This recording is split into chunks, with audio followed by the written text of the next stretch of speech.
தலைநகரில் அங்காடி வியாபாரிகள் ஒழுங்குமுறையோடும் சட்டப்பூர்வமாகவும் செயல்பட வாய்ப்பு வழங்கும் வகையில் பெமுத்திஹான் பஞ்சாஜா திட்டம் முன்னெடுக்கப்பட்டுள்ளது.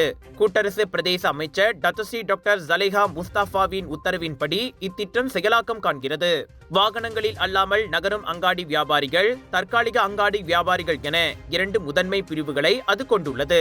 அவ்வகையில் முதல் பிரிவு வியாபாரிகளுக்கு பொட்டலமிட்ட உணவுகள் மற்றும் பானங்கள் விற்றல், சாலையோரங்களில் பூ விற்றல், சிறார் விளையாட்டு சாமான்களை விற்றல் போன்றவற்றுக்கு நடப்பு திட்டத்தின் கீழ் உரிமம் வழங்கப்படும். அதே சமயம் ஒரே இடத்தில் பெட்டிக்கடை வைத்தோ அல்லது சாலையோர கட்டடங்களிலோ வியாபாரம் செய்யும் அங்காடி வியாபாரிகளுக்கு கோலாலம்பூர் மேயர் நிர்ணயித்த விற்பனை நேரத்திற்கு ஏற்ப உரிமம் வழங்கப்படும்.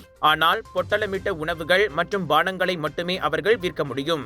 அவர்களுக்கு கட்டுப்படுத்தப்பட்ட நேர உரிமம் அல்லது சாலையோர அங்காடி கடை உரிமம் வழங்கப்படும் என DBKL தெளிவுபடுத்தியது. இந்த தற்காலிக அங்காடி வியாபார உரிமத்துக்கு ஜூன் 1 முதல் 30 வரை விண்ணப்பிக்கலாம். விண்ணப்ப முடிவுகள் ஆகஸ்ட் மாதம் வெளியாகும் என DBKL கூறியது. விண்ணப்ப விஷயத்தில் 3ஆம் தரப்புகளை நம்பி ஏமாற வேண்டாம் எனவும் வியாபாரிகள் நினைவுறுத்தப்படுகின்றனர். டாக்டர் அப்பாராவ் சன்னாசையின் த ரப்பர் எஸ்டேட் பாய், பால்வெட்டியின் மகன், பல்கலைக்கழக விரிவுரையாளரான சுயசரிதை. இவரின் மகள் டாக்டர் நிஷாந்தி அப்பாராவ் கைவண்ணத்தில் உருவான டிவினிட்டி இன் டைவர்சிட்டி 108 இந்து தெய்வங்களின் சுருக்க கதை.